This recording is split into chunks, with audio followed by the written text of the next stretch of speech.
الحمدللہ رب العالمین والصلاة والسلام علی حبیبہ محمد وآلہ وصحبہ اجمعین اما بعد اعوذ باللہ من الشیطان الرجیم بسم اللہ الرحمن الرحیم وکیف تکفرون وانتم تتلی علیکم آیات اللہ وفیکم رسولہ ومن یعتصم باللہ فقد ہدی الی صراط مستقیم اللہم سبحانک لا علم لنا الا ما علمتنا انک انت العلیم الحکیم مولایا صلی وسلم دائما ابدا علی حبیبک من زانت بہ الاسر. انتہائی قابل احترام معزز سامعین کرام، السلام علیکم ورحمۃ اللہ وبرکاتہ. ارشاد باری تعالیٰ ہے، اور تم کس طرح کفر کر سکتے ہو جب کہ تم تو وہ ہو کہ تم پر اللہ کی آیات پڑھی جاتی ہیں اور تمہارے درمیان اس کے رسول موجود ہیں، اور جس نے اللہ کو مضبوط پکڑا تو یقیناً وہ سیدھے راستے پر لگا دیا گیا. الحمدللہ. قابل احترام احباب گرامی، 7 دسمبر بروز جمعرات 2017 حضرت جی رحمۃ اللہ تعالیٰ علیہ کا وصال مبارکہ دن ہے. اللہ کریم آپ کے درجات ہمہ وقت بلند فرمائے. اللہ جل شانہ مشائخ اعظام کے درجات ہمہ وقت بلند فرمائے. رب کریم ہمیں ہدایت پر رکھے، خاتمہ بالایمان عطا فرمائے. یہ جو ابھی قاری صاحب کلام پڑھ رہے تھے، یہ حضرت جی رحمۃ اللہ تعالیٰ علیہ کے جو دفتر ہے اس ٹیبل پر یہ الٹ کاغذ پڑا ہوا تھا. آپ کے وصال مبارک کے بعد کچھ وقت کے بعد جب میں وہاں جا کر بیٹھا تو میں نے یہ کاغذ سیدھا کیا، تو جب کاغذ سیدھا کیا تو یہ کلام اس پر تحریر تھا. وصال سے پہلے ہم نے یہ کلام نہیں پڑھا. تو اللہ کریم خیر فرمائے. یہ آیہ کریمہ جو آج تلاوت کرنے کا شرف نصیب ہوا ہے، یہ ایسا نہیں ہے کہ کوئی الگ آیہ کریمہ آج کے بیان کے لیے دیکھی گئی ہے، بلکہ یہ وہ تسلسل ہے جو قرآن کریم سے درفان میں بیانات کا چل رہا ہے. اور اگر اس آیہ کریمہ کو اور اس کے ترجمے کو آپ غور فرمائیں تو جس دن یا جس کیفیت کی ہم بات کر رہے ہیں اس میں بھی اللہ جل شانہ ہمیں رہنمائی عطا فرما رہے ہیں.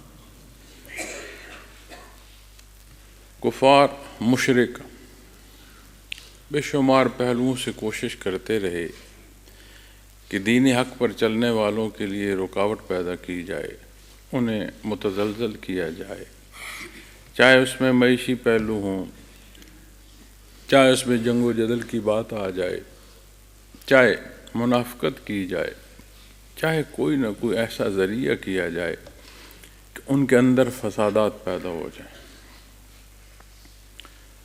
تو ان کی اپنی کوشش ہے، اللہ جل شانہ کا اپنا نظام ہے.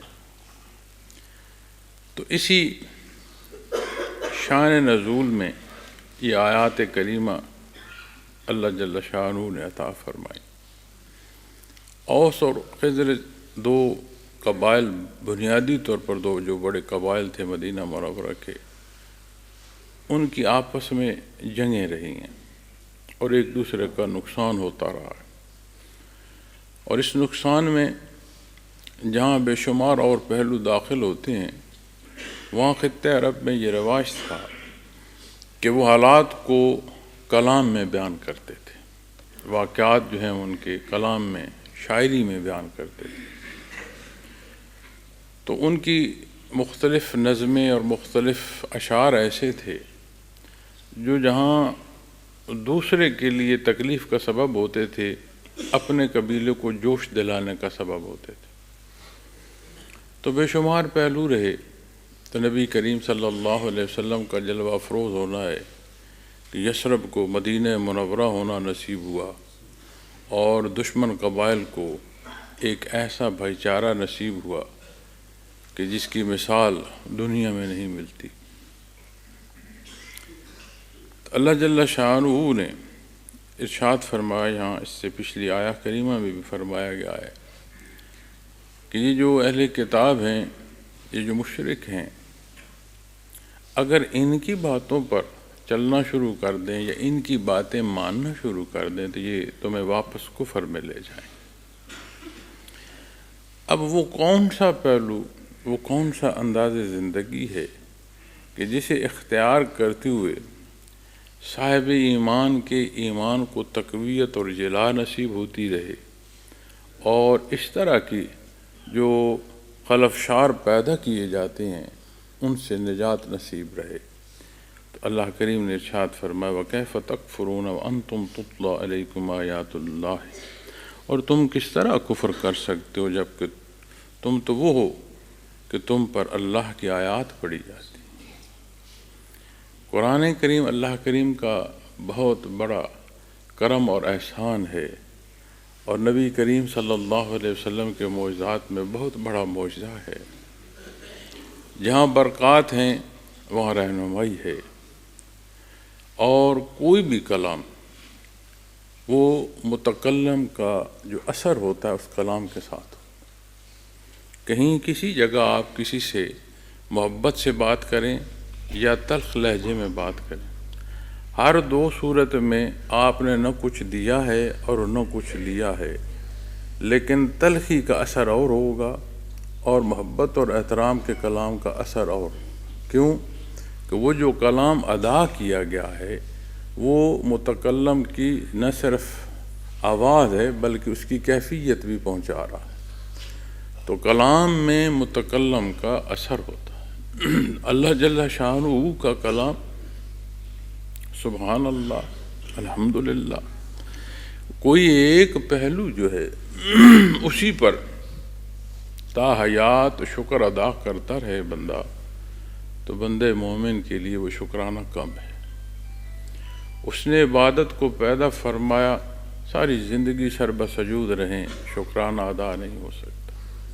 نہ ہونے کو ہونا عطا فرما دیا، انبیاء اور رسول مبعوث فرمائے، ہمیں امت محمد رسول اللہ صلی اللہ علیہ وسلم کا فرد بنایا، ہمیں کلام ذاتی سے نوازا، ہمارے رکوع سجود ہمارا کلام، جسے شاید ہم جیسا کوئی سننا پسند نہ کرے، اس کلام کو اپنے حضور رکوع سجود میں وہ پسند فرما رہا ہے کہ کیسے ٹوٹے پھوٹے ہمارے الفاظ، کیسے بے کیف رکوع سجود اللہ جل شانہ کے حضور ہم ادا کر رہے ہیں۔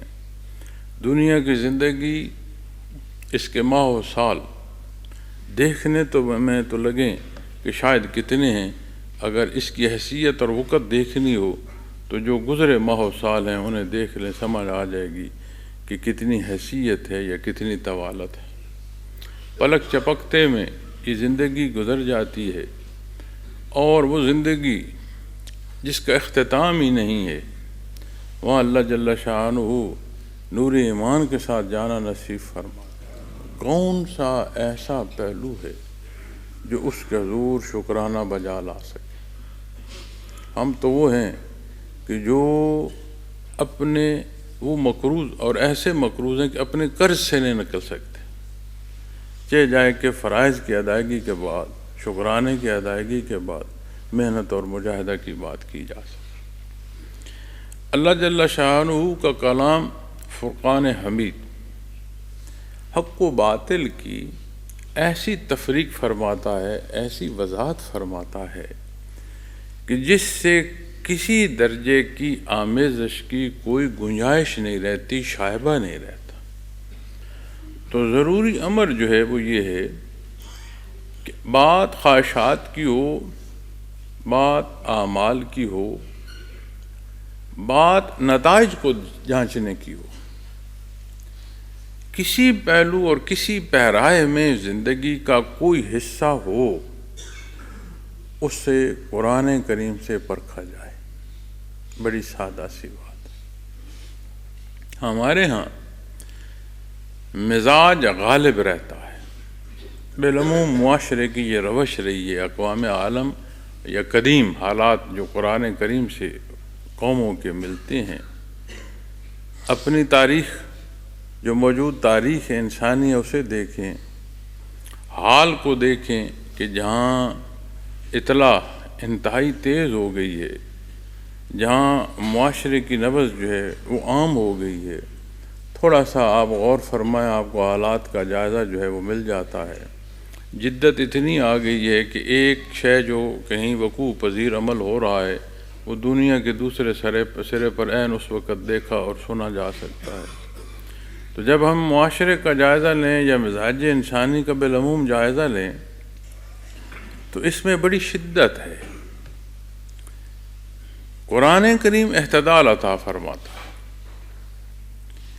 تو جب ہم اپنی زندگی کو اور اپنے مزاجوں کو حق پر لائیں اور حق پر قائم رکھیں تو یقیناً ایک اور واحد راستہ جو ہے وہ یہی ہے جو قرآن کریم کا ہے۔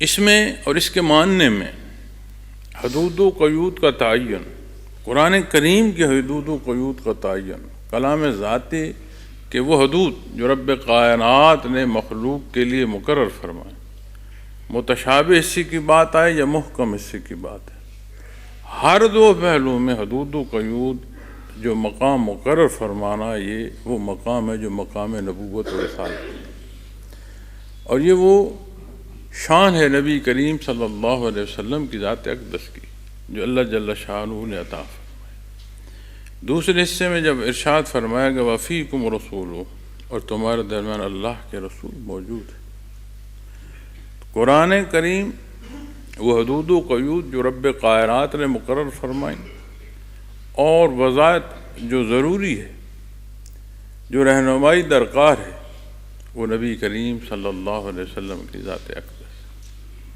اہل سنت والجماعت کا اجتماعی عقیدہ ہے کہ انبیاء اور رسول اپنے مزارات میں جہاں جلوہ افروز ہوتے ہیں وہاں ان کی جو حیات ہے اس کا اثر وجود مبارک تک ہوتا ہے۔ جیسے میں نے پہلے کہا کہ ہم مزاج کو حاوی کرتے ہیں جو کہ درست نہیں ہے، تو عقائد میں، آراء میں، ایک دوسرے سے متعلق گفتگو میں وہ شدت جو ہے وہ اثر کرتی ہے، اس لیے ہم مل بیٹھ نہیں سکتے، تضادات بڑھتے ہیں، تلخی بڑھتی ہے۔ لیکن جہاں تک بنیاد اور عقائد کی بات آتی ہے اس میں کوئی شائبہ یا کسی کا دیکھنا یا کسی کی پسند اور ناپسند کی بات نہیں ہوتی۔ وہ اصول اور ضابطے جو رب کائنات نے مقرر فرمائے ہیں، پسند فرمائے ہیں، سادہ سی بات ہے۔ دار دنیا سے نبی کریم صلی اللہ علیہ وسلم کا پردہ فرمانا، مبارک زندگی جسے اللہ جل شانہ نے اسوہ حسنہ اور بہترین طرز حیات بندے مومن کے لیے ارشاد فرمایا، وہ اخلاق کی بلندیاں جو نبی کریم صلی اللہ علیہ وسلم کو اللہ جل شانہ نے عطا فرمائیں، وہ مزاج مبارک، وہ کریم مزاج، نفیس مزاج، اور ہر ایک کے لیے ایک ایسا ایثار کا جذبہ جو بے مثل و بے مثال ہے۔ اللہ کریم نے جو تعین فرمائے ہیں ہر شے اس کے مطابق ہے، ایسا نہیں ہے کہ یہاں حوادث ہیں اور از خود حادثہ جو ہے وہ ظہور پذیر ہوتے جا رہے ہیں، ایسا نہیں۔ جو مبارک وقت اللہ جل شانہ نے اپنے حبیب صلی اللہ علیہ وسلم کو دار دنیا کے لیے عطا فرمایا، آپ نے بسر فرمایا۔ دار دنیا سے پردہ فرمانے سے پہلے مختلف جگہ پر نبی کریم صلی اللہ علیہ وسلم نے بیانات ارشاد فرمائے، اور ایک بیان میں آپ نے یہ بھی ارشاد فرمایا کہ قریب ہے بلاوا ہے جس کا مفہوم عالی ہے، اور میں جانا جو ہے اسے مقدم رکھوں۔ اللہ کریم کی یہ محبوب ہستیاں، یہ مقربین بارگاہ الہی، انہیں وہ موقع عطا فرمایا جاتا ہے کہ دائر دنیا میں رہنا اور اس حیات کا انتخاب ہے، یہ اللہ جل شانہ کے حضور حاضری ہے۔ تو آپ صلی اللہ علیہ وسلم نے فرمایا میں جانے کا انتخاب کروں۔ اب اس میں بھی عطا اللہ ہی کی ہے، ہمیں ضروری ہے کہ ہم چیزوں کو بیان کرتے ہوئے ذات کو، مزاج کو بیچ میں نہ لایا کریں۔ اور نبی کریم صلی اللہ علیہ وسلم کا یہ کہ اللہ نے فرمایا تمہارے درمیان اس کے رسول موجود ہیں، اگر صیغے کو دیکھیں تو یہ حال کا ہے ہیں، اور جب اس کی تفسیر میں جائیں گے تو فرمان اللہ کا آیا اسی آیا کریمہ میں اسی صیغے سے متعلق رہنمائی نصیب ہوتی ہے۔ وَكَيْفَ تَكْفُرُونَ وَأَنْتُمْ تُتْلَىٰ عَلَيْكُمْ آیَاتُ اللَّهِ، اللہ کریم کی آیات جنہیں نبی کریم صلی اللہ علیہ وسلم نے اختیار فرمایا، اعلان فرمایا، مخلوق تک پہنچایا، تصحیح فرمائی، تربیت فرمائی ہر پہلو سے۔ اب یہ وہ حق ہے، تعلیمات محمد الرسول اللہ صلی اللہ علیہ وسلم۔ اسی طرح وہ پہلو جو کیفی ہے، کیفیات محمد الرسول اللہ صلی اللہ علیہ وسلم، جو باطنی حصہ ہے، جسے علماء کرام تصدیق بالقلب کے معنوں میں بھی ارشاد فرماتے ہیں۔ ہر دو پہلو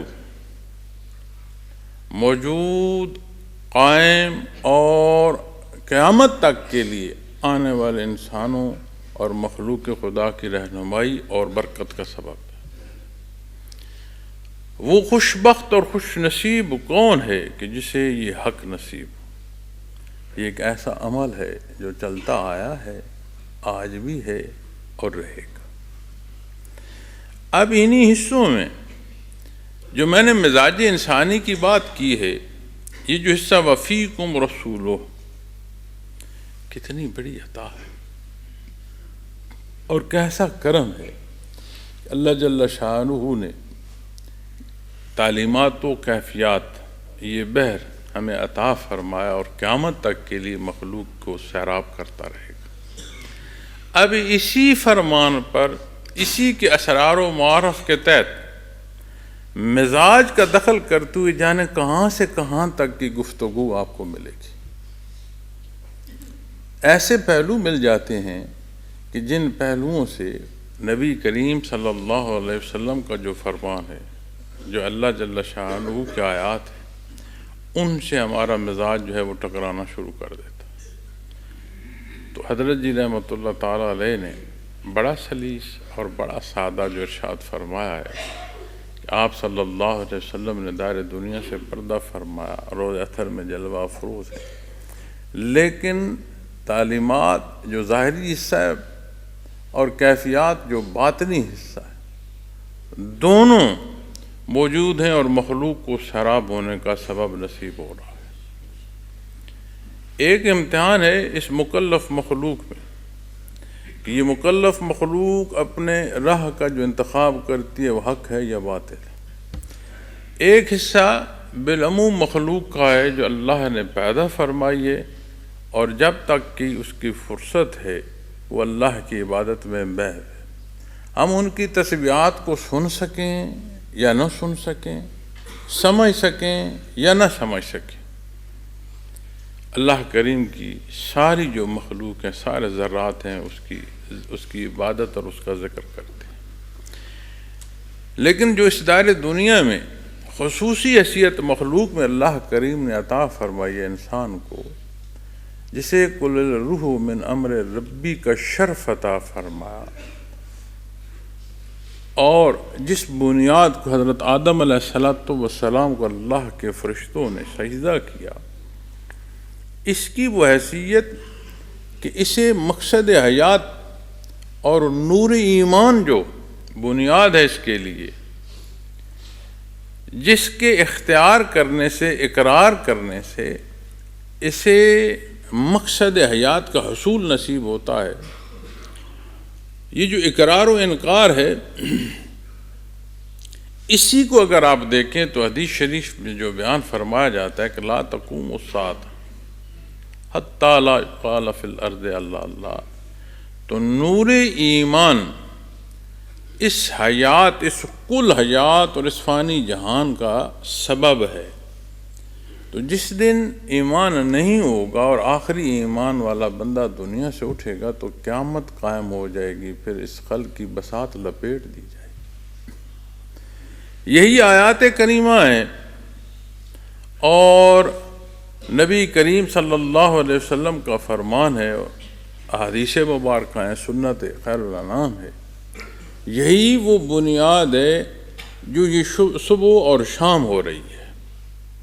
مخصوص انکار کر سکتے ہیں، اعتراض کر سکتے ہیں، کلی طور پر انکار اور اعتراض نہیں ہو سکتا۔ ہم گناہ گار ہوں گے، نالائق ہوں گے، کمزور ہوں گے۔ ایسا نہیں ہے کہ ایسا ایمان اور ایسا مضبوط ایماندار دنیا میں موجود نہیں ہے جسے رب کائنات نے اس خلق کی حیات کا سبب بنا رکھا۔ تو جب ہم انہی پہلوؤں اور انہی نزاکتوں کو دیکھتے ہوئے آئیں گے، اپنی زندگی اور اپنے معاشرے، اپنی قوم، اپنے ملک، اس امت اور اقوام عالم کے حالات کا جائزہ لیں گے، بڑا واضح سمجھ آئے گا۔ وہی فرق ہے جو ان آیات سے تجاوز میں ہے یا کمی کی صورت میں ہے، اور اس کے مطابق جو حیات ہے، اس کے مطابق جو سوالات کے جواب ہیں، اور جس طرح کی بھی کوئی خرابی و خرافات ہو اس کا حل مقصود ہو، تو یہی مطابقت درکار ہے جو اللہ جل شانہ کی آیات۔ ہو کچھ نہیں سکتا، کوئی کر کچھ نہیں سکتا کہ جب تک بندے مومن اللہ کے حکم پر قائم رہے۔ دیکھیں سب سے بڑا کیا ہوگا، سب سے بڑا کیا ہوتا ہے دنیا؟ جس کے پاس بادشاہی بھی ہو نا، اسے بھی جب موت کے لالے پڑتے ہیں تو وہ کہتا ہے بادشاہی لے لو، میری زندگی نہ لو۔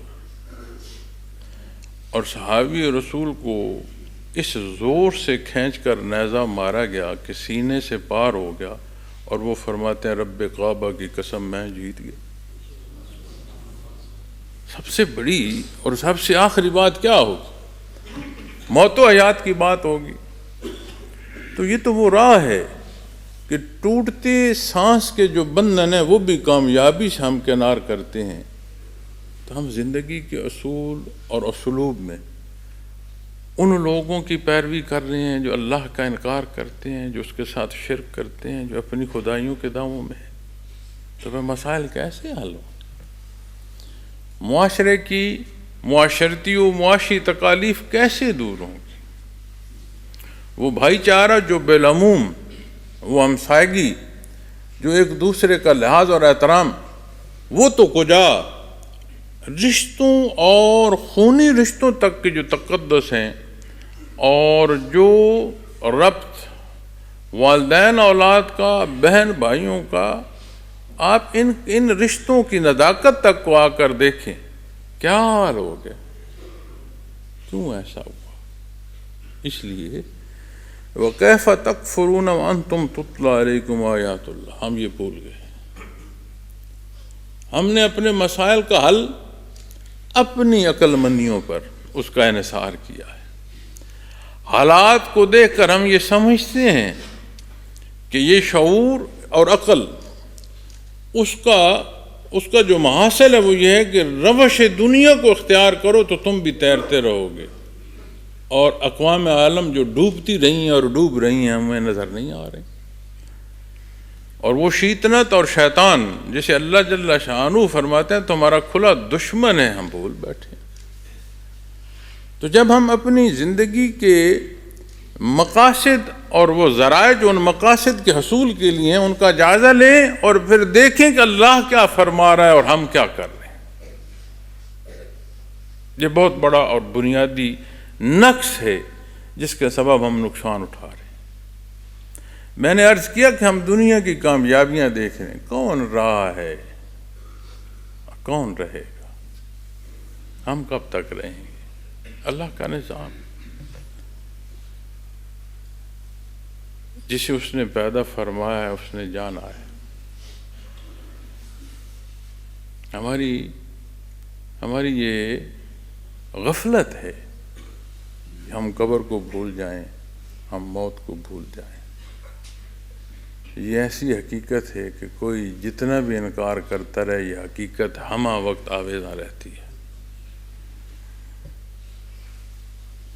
اور اس کی شہادتیں ایسی مضبوط اور واضح ہیں کہ آپ جو مرضی کر لو انکار نہیں کر پاتے۔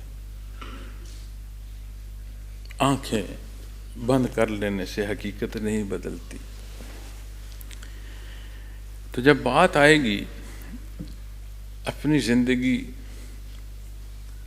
اللہ کریم نے مجھے اور آپ کو جو مکلف پیدا فرمایا ہے، اس کا سارا جواب اور ہماری ضروریات کے سارے حل اللہ کریم کی آیات میں۔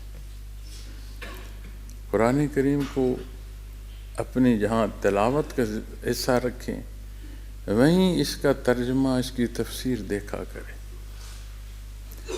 اللہ کریم، اس کی شان ربوبیت ہے، اس نے پیدا فرمایا ہے، احتیاج وہ پوری فرماتا ہے، یہ تقاضا ہے، یہ شان ہے ربوبیت کی، اور اسے عطا فرمانا، اسے معاف فرمانا پسند ہے، وہ مالک ہے۔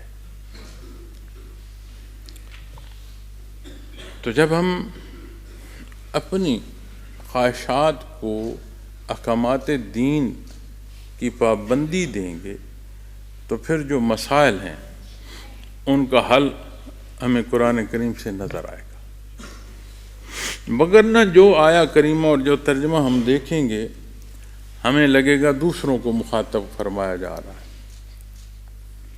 یا اس قوم کو کہ جو اس وقت موجود تھی قرآن کریم کے نازل ہوتے وقت، انہی کو مخاطب فرمایا جا رہا ہے۔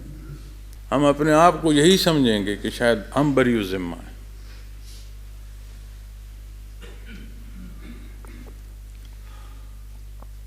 اللہ کریم ہمارے حال پر رحم فرمائے اور ہمیں توفیق عطا فرمائے۔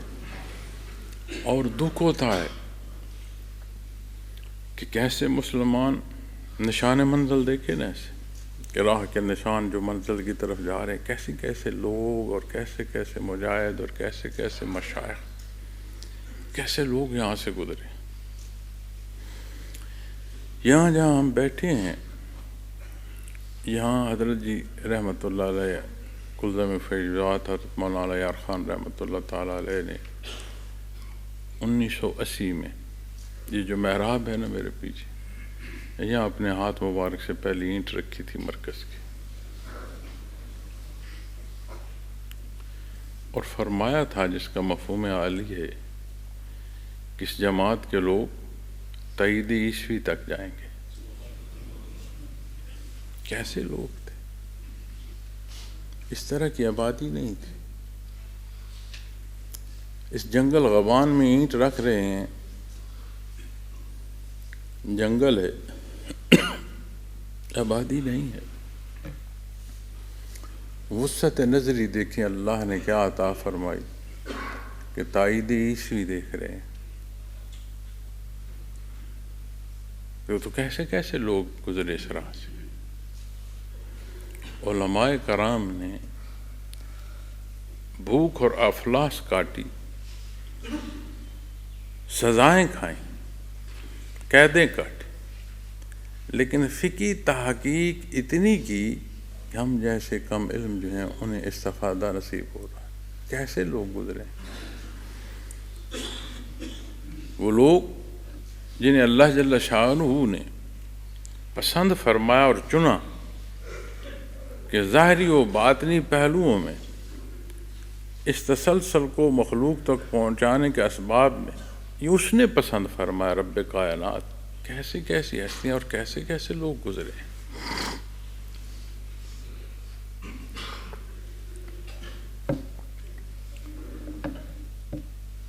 تو جو آج ہماری ضرورت ہے اس کا بھی سارا حل قرآن کریم میں ہے، اور ہر شے بڑی واضح، کوئی ابہام نہیں۔ مبہم ہیں تو ہم ہیں، حل میں ابہام نہیں ہے۔ ابہام میں ہیں تو ہم ہیں، یہ مبہم کیفیت ہماری ہے، حل کی نہیں ہے۔ اور جب بات آتی ہے نا وفیکم رسول، اور تمہارے درمیان اللہ کے رسول موجود ہیں، تو آپ صلی اللہ علیہ وسلم کی تعلیمات کا ہر پہلو ایسا بحر ہے جسے اللہ نے قائم رکھا ہے۔ آپ صلی اللہ علیہ وسلم کے بعد کسی نبی اور رسول کی ضرورت نہیں۔ آپ پر جو اللہ کریم کا کلام نازل ہوا، اس نے ہر سوال اور ہر ضرورت کا جواب ارشاد فرما دیا۔ اور کیا خوبصورت امتزاج ہے کہ زمان و مکان کی قید نہیں، رنگ و نسل کی قید نہیں، کوئی کہاں بستا ہے جہاں رات ہی نہیں ہوتی، اور کوئی کہاں بستا ہے جہاں دن سمجھ نہیں آتا گیا کیسے۔ ہر ایک کی ضرورت کو پورا فرما رہا ہے قرآن کریم، اور ہر سوال کا جواب ارشاد فرما رہا ہے۔ کتنا بڑا اللہ کا احسان، اس کی رحمت بھی ہے اور ہدایت بھی ہے، راستہ بھی ہے ہدایت کا۔ وفیکم رسول، اب جب اس موضوع پر آئیں گے تو اللہ کریم علماء کرام کی محنت قبول فرمائے۔ اور یاد رکھیے گا، یہ بھی ایک دین دشمنی ہے جو دینی شعبوں میں کام کرنے والے لوگ ہیں، ان سے متعلق ایسی آراء پھیلائی جاتی ہیں کہ جس میں بدتمیزی ہو، بے لحاظی ہو۔ جو کسی کا بے لحاظ ہوگا وہاں سے استفادہ کیا کر لگے؟ تو وہ نام جو دین سے متعلقہ ہیں اسے آپ مولانا کہیں، مولوی کہیں، عالم کہیں، اجتماع علماء کہیں، ایسی باتیں اور ایسی چیزیں منسوب کی جاتی ہیں کہ تقدس نہ رہے۔ تو جب تقدس نہ رہا، حصول کیسے ہو پائے؟ اسی طرح وہ جو حصہ باطنی ہے، اور باطنی حصہ جو ہے یہ بالعموم نہیں ہے۔ باطنی حصہ بڑا اللہ کا احسان اور کرم ہے کہ یہ نصیب ہو۔ ایمان نصیب ہو، بہت بڑا اللہ کا احسان۔ اعمال صالح نصیب ہوں، شرف قبولیت ہو۔ اعمال صالح عبادات و معاملات دونوں داخل ہیں، اور شرف قبولیت نصیب ہو تو یہ اللہ کی رضا نصیب ہوتی ہے۔ ہر دو پہلو میں ذات اللہ کی ہے، یہ یاد رکھیے گا۔ رضا سب سے بڑی جو نصیب ہو کس کی ہے؟ اللہ کی۔ لیکن رضا کے بعد ایک حصہ ہے جو قرب الہی کا ہے، اور قرب الہی کے لیے محنت و مجاہدہ جو ہے، یہ اللہ جل شانہ نے کیا پسند فرمایا کہ فرائض کی تکمیل کے بعد اللہ جل شانہ کی ذات کے لیے جو محنت و مجاہدہ کرتا ہے، پھر وہ فرماتا ہے میں اس کی آنکھیں ہو جاتا ہوں، اس کا کان ہو جاتا ہوں، اس کی زبان ہو جاتا ہوں، اس کے ہاتھ اور پاؤں ہو جاتا ہوں۔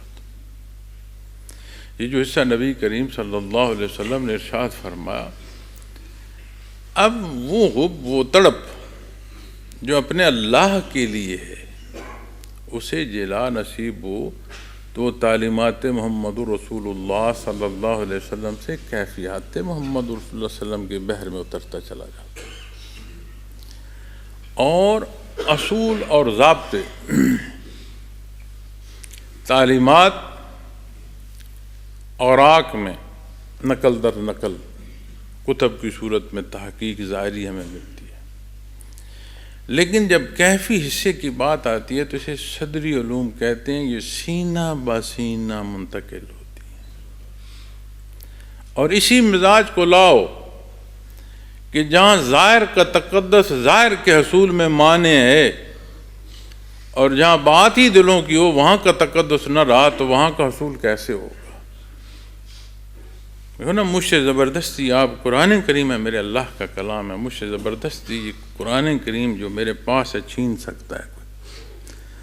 میرا دل نہ چاہے تو بھی شاید ایسی صورت پیدا ہو جائے کہ میں اپنے ہاتھ سے کسی کو شاید یہ قرآن کریم دے دوں، شاید میرا دل نہ چاہ رہا ہو۔ کوئی ہے جو کیفیت زبردستی میرے قلب سے لے دے؟ میں جتنا چاہوں اور اگلے کی طلب نہ ہو میں انڈیل سکوں؟ اس کا مطلب ہے کہ یہاں کا رشتہ جو ہے اس میں مزید اخلاص کی ضرورت، اور اخلاص نہ ہو تو مانے ہے، ممکن نہیں ہے کہ کوئی فیض حاصل کر سکے۔ آئے روز آپ دیکھ لیں مشائخ کے نام پر جو انداز اور جو نومز بنا دی گئی ہیں وہ کیا ہے؟ تو یہ وہ طریقہ اور روش ہمارے معاشرے میں پیدا کی جا رہی ہے جس میں بے لحاظی ہے، جہاں احترام ختم ہوتا جا رہا ہے، جہاں شفقت نہ رہی۔ عجیب بات ہے، احترام نئے والوں کے لیے، چھوٹی عمر کے لیے کہ وہ احترام کریں، تو کتنی خرابی بڑھ گئی ہے۔ پہلے شفقت آئے گی تو احترام تو بعد میں آئے گا، کیونکہ پہلے بڑا ہے اب چھوٹا تو بعد میں ہے۔ تو کس حالات میں ہم پہنچ چکے ہیں کہ ہمارے پاس سے شفقت تک کی جاتی ہے۔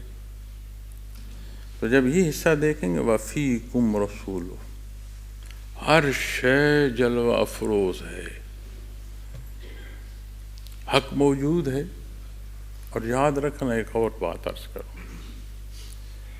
قرآن کریم کی حفاظت اور اس کا کلی معنوں میں جب اس کی تفسیر کی جاتی ہے تو صرف یہ نہیں ہے کہ وہ حدود و قیود جو نبی کریم صلی اللہ علیہ وسلم نے مقرر فرمائے کہ صرف کلام ذاتی کے ساتھ صرف یہ نہیں، وہ حدود و قیود بھی اور عین اس طرح جیسے آپ نے فرمایا ان کا موجود رہنا، اور ایک ایسی جماعت کا موجود رہنا جو اس پر عمل پیرا ہو، یہ حفاظت قرآن کریم کے معنوں میں داخل ہے۔ تو بات تو اللہ کی ہے، اللہ کے حبیب کی ہے، اور اس کی کرم کی ہے کہ وہ کرم فرمائے اور فرمائے رکھے۔ تو جب یہ حصہ دیکھیں گے تو پھر آپ کو سمجھ آئے گی کہ اللہ نے کتنا احسان فرمایا کہ ہمیں کیسے مشائخ اعظام عطا فرمائے۔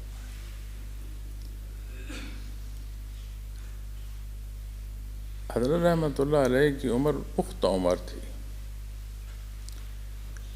جب آپ نے یہاں اینٹ رکھی، بنیاد رکھی، اور جب پختہ عمر ہو جائے نا تو نظر دھندلا جاتی ہے۔ بعض دفعہ ایسا ہوتا ہے کہ بندہ سامنے ہے تو کچھ وقت لگتا ہے اسے پہچاننے میں، اتنی نظر دھندلا جاتی۔ اینٹ یہاں رکھ رہے ہیں اور فرما رہے ہیں یہ جماعت عید عیسوی تک جائے گی۔ نور ایمان نے کیا وسعت نظری عطا فرمائی کہ سامنا دیکھنا جو ہے اس میں محال ہوتا ہے، اور کہاں دیکھ رہے ہیں۔ لیکن کیا اس نسبت کا بیان کرتے آ جانا اور مشائخ اعظام سے منسلک ہونے کا دعویٰ ہو اور پھر قرآن کریم کے خلاف عمل ہو، تو کیا بندہ اس دعوے کے ساتھ صدق کر رہا ہے یا قائم رہے گا؟ تو یہ سبق ہمیں قرآن کریم اور یہ آیہ کریمہ دے رہی ہے۔ کیسے کوئی کفر کر سکتا ہے، کیسے کوئی انکار کر سکتا ہے، کیسے کمی و بیشی ہو سکتی ہے جب تم پر اللہ کا کلام پڑھا جا رہا ہو۔ تو کتنی تلاوت قرآن کریم ہے، اس کے معنی و مفاہیم تک کی بات یقیناً ایک ایک چیز سمجھا رہی ہے۔ قرآن کریم کا یہ جو فرمایا وَكَيْفَ تَكْفُرُونَ، اور یہ جو حصہ ہے وَأَنْتُمْ تُتْلَى عَلَيْكُمْ آیات اللہ، اور یہ جو اللہ کریم کے آیات پڑھی جاتی، اس کا پڑھنا ہی اور اس کا سننا ہی اتنی برکت کا حامل ہے کہ بندہ یہ سنتا رہے اور پڑھتا رہے تو اس کا حال بدل جائے گا۔ اور اصل تو تب سمجھ آئے گی جب یہ سمجھے کہ میرے اللہ نے مجھے کیا ارشاد فرمایا، میرے لیے کیا حکم ہے میرے مالک کا، میرے نبی کریم صلی اللہ علیہ وسلم نے کیا رہنمائی فرمائی ہے۔ اور جس دنیا کے لیے اور جن ضروریات کے لیے ہم حق سے دور ہوتے ہیں، یہ کس کی ہے؟ اللہ کی ہے۔ قرآن کریم نے مشرکین کو مخاطب فرمایا ہے اور اپنے حبیب صلی اللہ علیہ وسلم کو ارشاد فرمایا ہے اے میرے حبیب ان سے پوچھیں زمین و آسمان کو کس نے پیدا فرمایا؟ یہ کہیں گے کہ اللہ نے۔ تو پھر کدھر بہہ کے جاتے ہو؟ یہ مبارک الفاظ ہیں قرآن کریم۔ تو جب اس حقیقت کو دیکھیں، یہ اس کا شکر ادا کریں، اور جس دنیا کو چاہتے ہوئے حق کوئی چھوڑتا ہے، دنیا اس کی نہیں ہوتی، یاد رکھنا، اس میں ذلیل ہوتا رہتا۔ اور جس کی دنیا ہے، جب اس سے تعلق ہو تو دنیا کہیں نہیں جاتی، بندہ مستغنی ہوتا ہے۔ سب سے بڑا جو مسئلہ ہوتا ہے نا، وہ اپنے لالچ کا ہوتا ہے۔ اسی لیے کہ ایک وادی سونے کی ہے تو آپ صلی اللہ علیہ وسلم نے فرمایا کہ وہ اس پر بس نہیں کرتا، وہ کہتا ہے ایک وادی سونے کی اور ہو، اور ہے کچھ نہیں، اور وہ کہتا ہے الحمدللہ۔ تو بات تو ساری یہاں کی ہے، یہ باہر کی نہیں ہے۔ تو ایمان اللہ نے عطا فرمایا، الحمدللہ، شکر ہے اس کی ذات۔ اور ہم جیسے خطا کار اور گناہ گار اس نے منسلک فرما دی کیفیات محمد رسول اللہ صلی اللہ علیہ وسلم، کتنا اس کا ایسا۔ تو آج جب 7 دسمبر کے حوالے سے میں دیکھتا ہوں، تو کل سے پرسوں سے یہ بات مجھ سے ساتھی کر رہے ہیں، تو آج 8 سال ہو گئے حضرت جی رحمۃ اللہ علیہ کے وصال۔ تو کل سے اتنی طبیعت بوجھل ہے کہ کسی سے بات کرنے کو دل نہیں کرتا، کچھ سننے کو دل نہیں کرتا، ایسے لگتا ہے جیسے وہ پوری کیفیت تازہ ہو گئی۔ لیکن میں خود بھی اور آپ سے بھی یہی عرض کروں گا، اس تعلق اور اس محبت کو ہم وہ راہ دیں جو میرے اللہ نے ارشاد فرمایا ہے۔ ہم مزید جانچیں کہ ہمیں مشائخ نے کیا تعلیم دی، کیا تربیت دی، ہم کہیں کمی بیشی تو نہیں کر رہے۔ حضرت رحمۃ اللہ علیہ آپ نے لگ بھگ 83 سال عمر پائی، اور 50 کی دہائی میں بڑے حضرت جی رحمۃ اللہ علیہ سے آپ منسلک ہوئے۔ 1962 سے حلقہ ذکر یہاں ہمارے پاس قائم ہے، اور 80 سے یہاں قائم ہوا، اور اللہ بڑے حضرت رحمۃ اللہ علیہ کے ہمہ وقت درجات بلند فرمائے۔ آپ کے الفاظ مبارک ہیں کہ ادھر سے آؤ، ادھر سے آؤ، یعنی اطراف سے آؤ تو بھی یہاں اللہ اللہ کرتے رہو اور آتے رہو۔ اللہ نے ایسی برکت عطا فرمائی، ہر وقت کہیں نہ کہیں کسی نہ کسی طرف سے کوئی آ رہا ہے اور اللہ اللہ ہوتی ہے۔ اتنی برکت ہے کہ یہاں دارالعرفان سے جب میں اپنے گھر جاتا ہوں، معاملات دنیا کی نہیں بات کر رہا، اپنے گھر بھی جاتا ہوں، تو واپس جب پلٹ کر آتا ہوں تو جو دارالعرفان کا دروازہ ہے اس سے اندر آنے لگتا ہے زندگی ٹھہر گئی ہے۔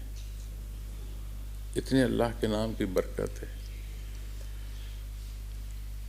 بڑے حضرت رحمۃ اللہ علیہ نے یہاں ذکر اذکار کرائے، کتنی مخلوق ذکر کرتی رہی۔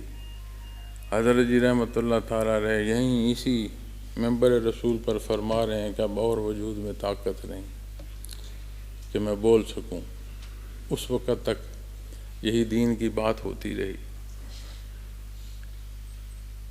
تو ہمارے پاس جو نشان منزل ہیں، جو سنگ میل ہیں، وہ بہت بلند ہے۔ ہم کمزور ہیں، خطا کار ہیں، اور ہر چیز کو، ہر پہلو کو ہمیشہ تحت دیکھیے گا، مقابل نہ دیکھیے گا، تحت دیکھیے گا، جو اصول ہے۔ ہمارے مزاجوں میں ہے کہ ہم چیزوں کو مقابل دیکھتے ہیں، ہمیشہ تحت دیکھیے گا۔ بڑے حضرت جی رحمۃ اللہ تعالیٰ علیہ اور حضرت جی کا کیا رشتہ تھا؟ شیخ اور سالک کا تھا۔ میرا اور حضرت جی کا کیا رشتہ ہے؟ ہمہ وقت جو ہے وہ تحت آئی کی بات، یہ یاد رکھیے گا، اور یہ شرف ہے۔ ہر ایک کا اپنا شرف ہے. میرا شرف ہے کہ مجھے اللہ نے ایسا شیخ عطا فرمایا اور منسلک ہونا نصیب فرمایا، یہ میرا شرف ہے. لیکن شیخ کی نسبت جب بات آئے گی تو میں ہر پہلو سے تحت آؤں گا. تو اس کا احسان ہے کہ مجھے اس نے نسبی رشتہ بھی دیا ہے، ایمانی بھی رشتہ دیا، الحمدللہ. حالانکہ آج کے ہمارے معاشرے میں نسبی رشتے پر طرح طرح کی باتیں ہوتی ہیں، اور میرا یہ ماننا ہے کہ نسبی رشتہ بھی تب ہے جب ایمانی ہو. ایمانی نہ ہو تو پھر نسبی کی کوئی حیثیت نہیں. اگر ایسا نہ ہوتا تو حضرت نوح علیہ السلام کا بیٹا نہ ڈوبتا. یہ اصول ہے. اور اللہ کے حبیب صلی اللہ علیہ وسلم نے جب ارشاد فرمایا کہ میں تمہارے درمیان 2 چیزیں چھوڑ جا رہا ہوں، اس میں قرآن بھی ارشاد فرمایا اور اہل بیت بھی ارشاد فرمایا. اب اہل بیت میں تحت حصے آتے ہیں، تحت میں امت بھی داخل ہے. نسب ہو یا ایمانی پہلو، دونوں میں جہاں نسب اور ایمان اور صرف ایمانی رشتہ، وہ دونوں تب تک ہیں جب بنیاد ایمانی کی رہے گی. کوئی کفر کر دے اور کہے کہ میں آپ صلی اللہ علیہ وسلم کا نسب رکھتا ہوں، نہیں، اتنا بڑا سوال بن جائے. تو یہ اللہ کا احسان ہے کہ اللہ جل شانہ نے یہ دونوں رشتے عطا فرمائے. حضرت جی رحمۃ اللہ علیہ بڑی ساری زندگی بڑی محنت کی، اور آخر تک حالات اور واقعات ایسے رہے کہ کوئی نہ کوئی طبقہ ایسا رہا جس نے چاہا کہ ان کی زندگی تمام کی جائے. ہمیشہ بڑی شروع زندگی سے لے کر آخر تک یہ حالات ان کے رہے. بڑا سخت مزاج تھا، بہت سخت مزاج تھا. یہ اللہ کا اپنا کرم اور احسان ہے کہ وہ تبھی زندگی جو ہے انہوں نے بسر فرمائی. مزاج بہت سخت تھا. حضرت رحمۃ اللہ تعالیٰ علیہ کے ساتھ جب رشتہ نصیب ہوا، اس سختی کو انہوں نے اطاعت میں انہیں بدلنا نصیب ہوا. پھر وہ اپنے شیخ کے ساتھ جو رشتہ تھا اس میں اتنے مضبوط تھے کہ بندہ اس موضوع پر بات سنے تو بندہ ایک دفعہ ٹھہر جاتا ہے، اتنا مضبوط اور اس میں وہ تھے. بلکہ حضرت جی کا اپنا فرمان ہے، ایک دفعہ فرما رہے تھے کہ میں کمزور اور گناہگار ہوں، لیکن جب میں نے اپنے شیخ سے بیعت کی، نصیب ہوا رشتہ، تو میں نے پکار کر شیطان کو کہا اور جدھر سے مرضی مجھے بہلاتے رہو، میرے اور میرے شیخ کے درمیان نہ آنا، یہاں کوئی گنجائش. اتنے مضبوط تھے. وہ جو مزاج کی سختی تھی اسے پھر آپ رحمۃ اللہ تعالی علیہ نے احیاء دین پر صرف کیا. واضح ٹھوس اور ٹھوک کر بات فرماتے تھے، بلا تفریق کے سامنے جو ہے مقابل جو ہے اس کی حیثیت کیا ہے. بات تہذیبی نہیں فرماتے، بات واضح اور صاف اور بے خوف فرماتے تھے. اور کیفیت اور یہ کیفیات جو ہیں یہ ایسا حال بندے کا کر دیتی ہیں، چونکہ یہاں بندہ دیکھ نہیں رہا ہوتا، یہاں کے اثر اس پر اس طرح نہیں ہوتے، جہاں وہ دیکھ رہا ہوتا ہے وہاں کے اثرات آ رہے ہوتے ہیں. اتنے نرم ہو گئے تھے کہ چونکہ میرا وقت بڑا ساتھ گزرا ہے، تو کوئی بھی بات ہوتی تو انہیں اس کا اتنا دکھ ہوتا تھا کہ ان کی آنکھیں باہر آتی تھی.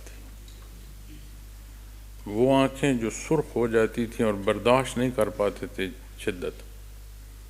اور یہ نہ صرف ہمارا گھر بلکہ ہمارے پورے علاقے کو ابھی تک بھی وہ کہتے ہیں.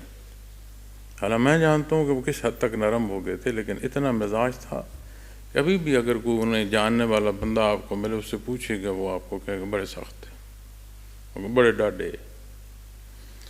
اللہ نے احسان فرمایا، ایسا شیخ نصیب ہوا، ایسا تعلق نصیب ہوا، ایسی کیفیت نصیب ہوئی، ایسا حال نصیب ہوا، ایسے قرب الہی کی منازل و مناسب نصیب ہوئے کہ ان کا دیکھنا پھر یہ نہ رہا کہ یہاں دیکھیں، بڑا دور دیکھتے تھے. وسعت نظری ایسی تھی، نور بصیرت ایسا تھا.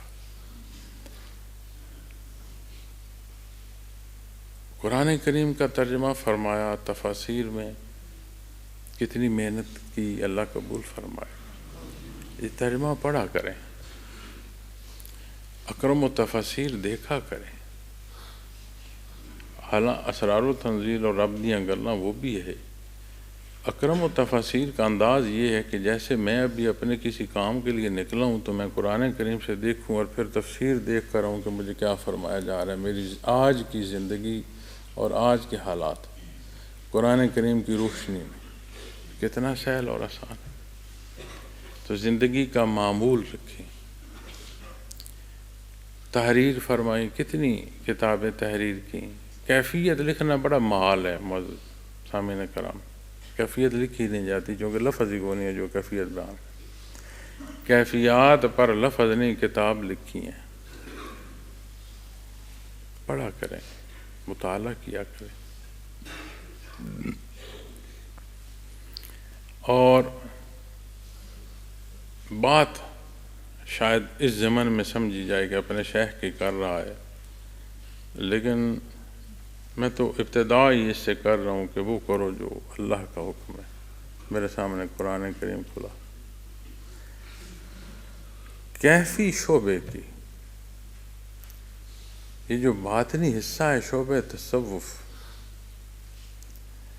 اس کی منازل سے آشنا مخلوق نہ تھی جہاں تک ان کے سبب اللہ نے آشنائی عطا فرمائی ہے. اس سے زائد میں نے کچھ کہا تو شاید میرا کہنا کوئی سمجھ نہ پائے تو وہ مختلف بزرگوں کی ذات میں شاید گستاخی گردانتا رہے.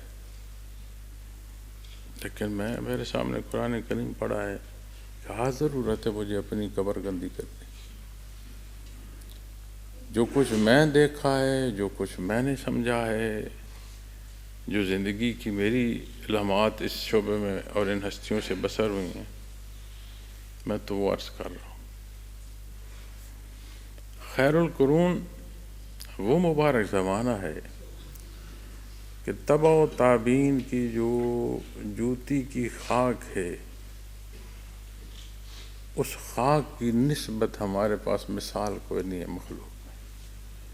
کوئی یہ کہے کہ ساری جمع ہو جائے، یہ حیثیت ہو، وہ ہے کوئی نہیں. تو جب بھی ظاہری و باطنی تحقیقی بات یا مقالہ آئے گا، خیر القرون کے بعد آئے گا. ان ہستیوں کو معیت محمد الرسول اللہ صلی اللہ علیہ وسلم نصیب. وہاں کلام گنگ ہے، وہاں وہ بات نہیں کر سکتا، اس لیے کہ کلام کو زبان بھی چاہیے اور حروف و الواح و محاورات چاہیے. اور جب ان ہستیوں کی شان کی بات آتی ہے تو ہر شے گنگ ہو جاتی ہے. نہ کوئی واضح کا لفظ ہے اور نہ کوئی زبان ہے. تو جب بات آتی ہے تو خیر القرون کے بعد بات آتی ہے. اور جو میں نے بات کی ہے، میں نے خیر القرون کے بعد بات کی ہے اور میں اپنی بات پر قائم ہوں. اب یہ ہماری اپنے نصیب اور ہماری اپنے فیصلے، ہم استفادہ کرتے ہیں اس راہ سے، اس تحقیق اور اس تربیت سے، یا ہم بھی رواجات کی نظر ہو جاتے ہیں. اللہ حفاظت فرمائے. وفیکم رسول، یہ بہت بڑا اللہ کا احسان ہے.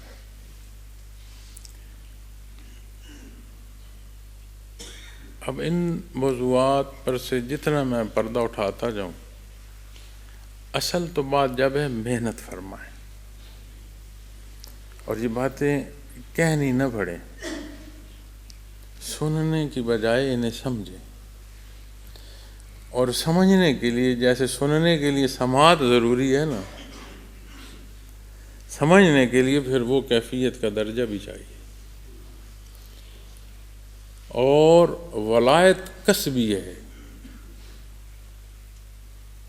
وہ بھی نہیں کسبی ہے، ممکن ہے. ایمان، عبادات، محنت و مجاہدہ، پھر اللہ کی عطا. کس کو کیا کتنا فرماتا ہے اس کی مرضی، وہ پابند نہیں ہے. ولایت کسبی ہے، بلند ترین مقام جو ولایت کا ہے یہ حاصل ہو سکتا ہے، یہ کسبی ہے. پھر محنت کرو نا، مجاہدہ کرو نا. یہ لڑکھڑاتے جو منازل سلوک ہیں یہ کیا سمجھائیں گے؟ یہ جو لڑکھڑاتے اسباق ہیں، کیوں متزلزل رہتے ہیں ہم؟ آئے روز میرے پاس خطوط، ای میل، سوال، جس سے محسوس ہوتا ہے کہ لڑکھڑاتا یہ کیسا صوفی ہے؟ بندے مومن تو مضبوط ہونا چاہیے، لڑکھڑاہٹ تو نہیں ہونی چاہیے۔ ایمان ہے، عقائد ہیں، کون سی شے ہے معاملات میں جس میں ہمیں اندازہ نہیں ہے کہ حکم کیا ہے اور میں کیا چاہ رہا ہوں؟ تو جو ڈول رہا ہے پھر وہ لڑکھڑا ہی رہا ہے نا۔ یہ مسلمان کی شان نہیں ہے کہ عمل میں لڑکھڑا رہا ہو، اسے پتہ ہے میرے اللہ نے کیا فرمایا، میرے نبی کریم صلی اللہ علیہ وسلم نے کیا فرمایا، بات ختم، تمام ہو گئی، بھائی جان جاتی ہے جان چلی۔ پھر کیفیات محمد رسول اللہ صلی اللہ علیہ وسلم اور پھر لڑکھڑا رہا ہو۔ اس لیے میں کہہ رہا ہوں، سننے کے لیے جہاں کان ضروری ہے نا، جو کچھ میں کہہ رہا ہوں اس کو سمجھنے کے لیے پھر وہ مضبوط کیفیت بھی چاہیے، محنت سے آئے گی، مجاہدے سے آئے گی۔ اپنی فرائض کی تکمیل کے ساتھ میں اپنے اور محنت اور مجاہدہ کیا کریں، نفلی عبادت جو ہے پر محنت کریں۔ کتنا پوچھتا ہوں جی نماز کا پتہ چلتا ہے نماز پوری نہیں، اب میں کیا اسے کہوں تہجد پڑھا کرو، تلاوت قرآن کیا کرو، استغفار اور درود شریف پڑھا، میں کیا کہوں، نماز پوری نہیں۔ تو جو فرمایا گیا ہے اس پر مضبوط ہو، اپنے ذکر پر محنت کرو۔ چاہتے ہو کیفیات محمد رسول اللہ صلی اللہ علیہ وسلم میں ترقی، کم از کم 2 وقت بالغدو والآصال 2 وقت کا ذکر غفلت سے نکالے گا۔ 1 وقت کم از کم ڈوبنے نہ دے گا، لیکن غفلت سے نکلنا ہے اور ترقی کی طرف آنا ہے، پھر کم از کم 2 ذکر ہوں اور شوق عبادت سے ہوں، اپنے اللہ کے لیے، اور تکڑے ہو کر کرو، اسے کیفیت سے نہ جوڑو۔ دل کر رہا ہے تو کر لوں، دل نہیں کر رہا تو نہ کروں، آج بڑی کیفیت تو کر لوں، تو آج کیفیت اچھی نہیں ہے تو رہ گئے، نہیں۔ تعمیل حکم ہے، بات ختم، میرے اللہ نے فرمایا بات ختم، اس میں دل کی گنجائش ہی نہیں ہے کہ دل چاہ رہا ہے یا دل نہیں چاہ رہا۔ یہ مضبوط فیصلہ جو ہے شیطان کی شیطنت کو بھگا دے گا، نفس کی اور جو خواہشات کی گرفت ہے اسے توڑ دے گا۔ اپنے فیصلے میں ہم کمزور ہوتے ہیں، پھر جہاں الزام جس کو مورد الزام ٹھہراتے رہیں۔ تو حضرت نے ساری زندگی بسر کی اور بڑا صاف تھے، بڑا صاف، ایسی حدود تھیں، ان حدود پر ان کے سامنے کسی کی کوئی حیثیت نہیں تھی۔ ویسے ذاتی طور پر جان دینا چاہیں تو کوئی لینا چاہے تو دے دیں، اصول جو ہیں ان پر کوئی بالکل کوئی ایسا نہیں تھا۔ بڑے حضرت جی رحمۃ اللہ تعالیٰ علیہ بھی ایسے ہی تھے، آپ بڑا سادہ مزاج تھے، لیکن جہاں آپ کے اصول تھے آج بھی آپ ان کی تقریر سن لیں، اس میں جیسے فیصلہ بات کیا جاتا ہے نا، فیصلہ کر دیا، اس انداز سے وہ کلام فرماتے ہیں، شائبہ نہیں ہے اس میں۔ تو حضرت جی رحمۃ اللہ تعالیٰ علیہ نے دین اور دنیا دونوں میں اللہ کریم نے آپ کو ترقی دی۔ ایک دفعہ کا واقعہ آپ بیان فرماتے ہیں کہ حضرت جی کے پاس ہم گئے تو ایک ساتھی تھا، بڑی کم خوراک کھاتا تھا، بہت کم، تو اس نے کچھ نوالے یا چمچ 24 گھنٹوں میں خوراک کے لینے ہوتے۔ حضرت جی رحمۃ اللہ علیہ کے گھر جب گئے تو حضرت رحمۃ اللہ علیہ کے گھر سے آنے والے ساتھی کو کھانا دیا جاتا تھا، جو ہوتا تھا گھر سے حضرت تیار فرما کر ساتھیوں کے لیے کھانا دیتے۔ تو فرمایا ہم 3 لوگ تھے، تو بچہ جا رہا تھا کھانا لینے، تو اس نے کہا 2 کی لانا روٹی، 3 کی نہ لانا۔ تو حضرت نے فرمایا تم 3 ہی کی لانا، یہ نہ کھائے حضرت کا کھانا ہے، ہم 2 کھا لیں گے۔ تو حضرت رحمۃ اللہ علیہ کا مزاج تھا کہ شام میں عصر کے بعد صحن میں تشریف رکھتے تھے چارپائی پر، تو پھر گپ شپ بھی ہوتی تھی۔ یہاں حضرت رحمۃ اللہ علیہ عصر کے بعد یہ جو صحن ہے باہر کا، یہاں تشریف رکھتے تھے، یا کبھی یہ جو دروازے نہیں ہوتے تھے، سامنے چارپائی ہوتی تھی کہ اگر موسم ایسا ہو تو وہاں اندر تشریف رکھتے تھے، تو گفتگو بھی ہوتی تھی، گپ شپ بھی ہوتی تھی، تو تصوف پر بھی بے شمار گفتگو ہوتی تھی، عمومی گفتگو۔ تو حضرت نے وہاں حضرت جی سے عرض کیا کہ حضرت میں تو کاروباری حیات بھی ہے، پہننے اوڑھنے کا شوق ہے، رہائشیں شوق سے بنائی ہیں، تو جب انہیں دیکھتا ہوں تو اگر اس طرح صوفی بننا تو میرے لیے تو بڑا مشکل ہو جائے، یہ تو کھاتا کوئی نہیں، پہنتا کوئی نہیں کچھ ہے جی، تو اس کو دیکھیں تو یہ تو بڑا، میں تو حضرت اس شعبے میں نہیں چل سکتا۔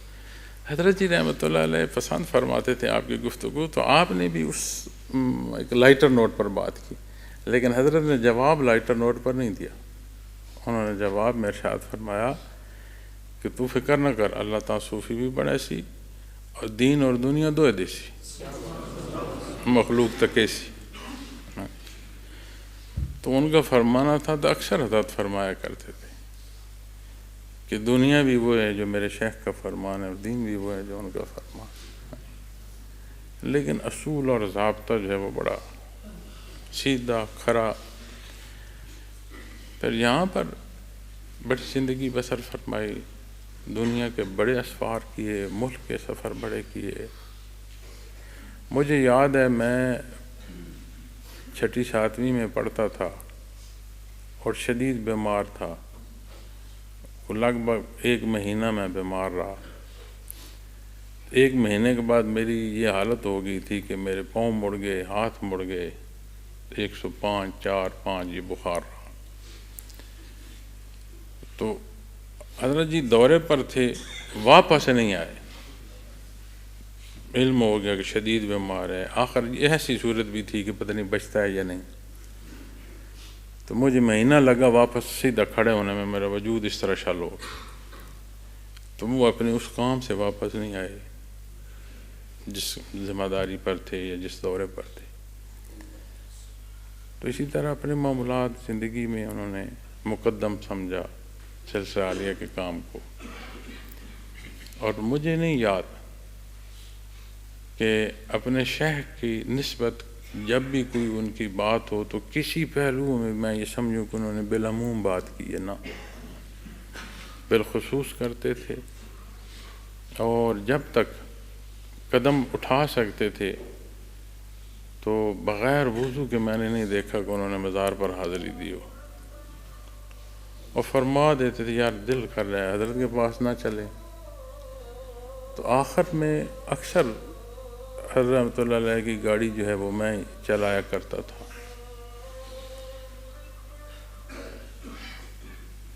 بیٹھ نہیں سکتے تھے، لیکن بیٹھنا انہوں نے ایسا ہوتا، کہتے تھے نہیں میں حضرت جی کے پاس کرسی پر نہیں بیٹھتے تھے، حالانکہ بیٹھ نہیں سکتے تھے نیچے، صرف اس وجہ سے کہ وہ محسوس کرتے تھے کہ نہیں یہ ادب سے تجاوز ہے۔ وہ کتنی باتیں ہیں، میں کیا آپ کو بتاؤں، کتنے واقعات ہیں زندگی کے۔ تو ہم نے یہاں ساتھیوں نے ان کی استعمال والی جو چیزیں ہیں، ان کا یہ کمرہ ایک بنایا، وہاں وہ سامنے کمرہ جو ہے اکثر بند رہتا۔ تو 8 سال ہو گئے ہیں، مجھے بڑی دفعہ سب نے کہا کہ اسے دیکھ لو، میں نہیں دیکھ سکا۔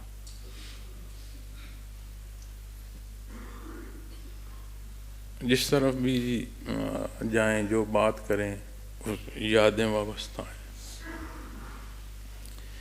حضرت جی کا جب وصال ہوا تو میں آپ کے دروازے پر تھا،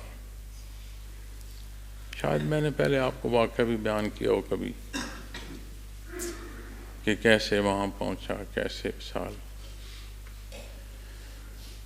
تو وصال مبارک والے دن تقریباً کوئی نہیں تھا ایسا کہ جس کی طرف میں دیکھوں، مجھے نہیں کوئی ملا بندہ کہ جس کی طرف میں دیکھوں خاندان میں یا کوئی انتظام میں. تو میں نے سوچا کہ کم از کم 6 مہینے میں پلٹ کر نہیں دیکھوں گا کہ دن ہے یا رات ہے. حضرت رحمۃ اللہ علیہ کے جو فرمان ہیں، جو سلسلہ علیہ کا نظم ہے، اس میں کمی واقع نہ ہو. چونکہ میں یہ جانتا تھا کہ جتنا بڑی حیثیت کوئی اٹھتی ہے نا، اتنا بڑا خلا پیدا ہو جاتا ہے. سین سے ایک درخت کاٹ دینا تو سین خالی لگتا ہے. تو ہمارے پورے نظم سے ہمارے شیخ برزخ منتقل ہو گئے تو پیچھے کیا رہے گا. تو میں نے سوچا کہ 6 مہینے نہ میں نے رات دن نہیں دیکھنا، رات ہے یا دن ہے، میں نے بالکل اپنے کام کو فوکس رکھا. اللہ کی شان ہے، 2 سال بعد مجھے یاد آیا کہ میں نے 6 مہینے طے کیا تھا. 6 مہینے سوچا تھا کہ رات دن چلوں گا. 2 سال بعد سمجھ آیا. اب 2 سال کے تک اتنا مومنٹم جنریٹ ہو چکا ہے کہ مجھے اب آپ لوگ بیٹھنا بھی، نظام بیٹھنے بھی کوئی نہیں دیتا. اتنی ہیوی موومنٹ پیدا ہو گئی ہے کہ 12 گھنٹے روز کے لگتے ہیں، صبح 11 سے رات 11 روز. اور پورا نہیں ہوا پارا کہ نظام میں ایک بندہ پورا. لیکن ایک میری پوری کوشش ہے اور اللہ سے بھی ہمیشہ دعا کرتا ہوں کہ یہ امانت ہے اور یہ خالص ادا ہو.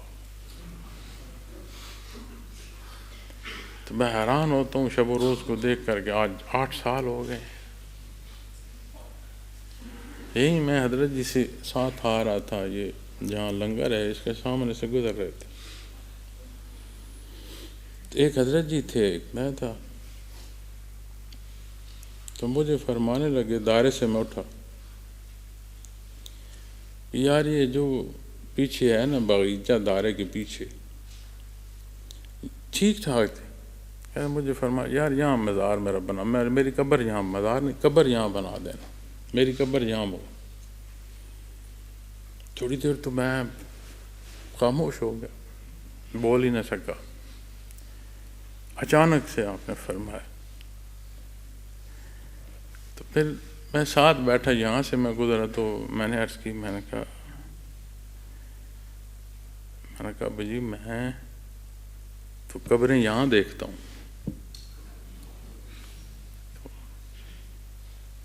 خاموش ہو. تو قبر بھی نہ کہہ سکا کہ میں یہ کہوں کہ آپ کی یہاں کا. میں نے کہا میں تو جی اپنی قبریں یہاں دیکھتا ہوں.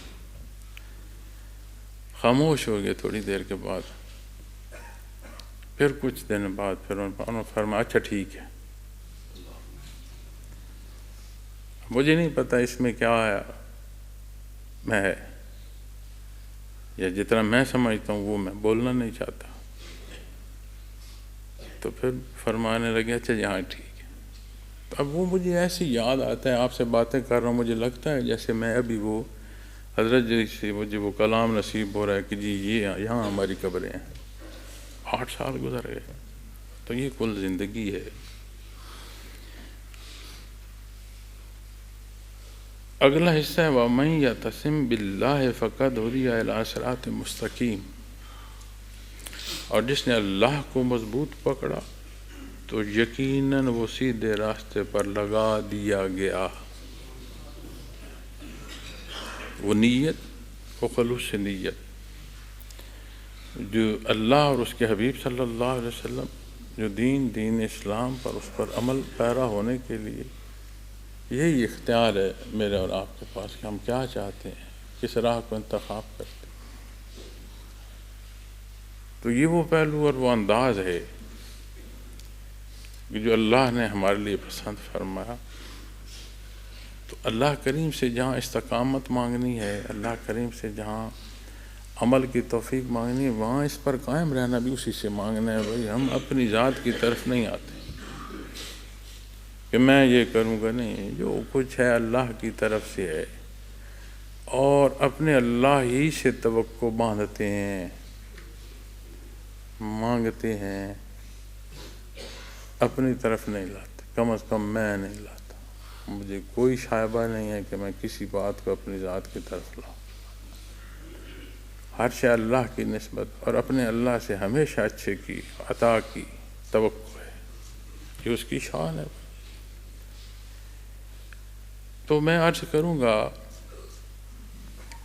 میں یہ کہوں کہ میں بڑا اعلیٰ حصے میں نے تعمیل حکم کی، یقیناً غلطیاں کی ہوں گی ناٹ. ایک بات کا مجھے کوئی وہم بھی نہیں ہے کہ اس میں نے کوئی غلطی دانستاً کی ہوگی.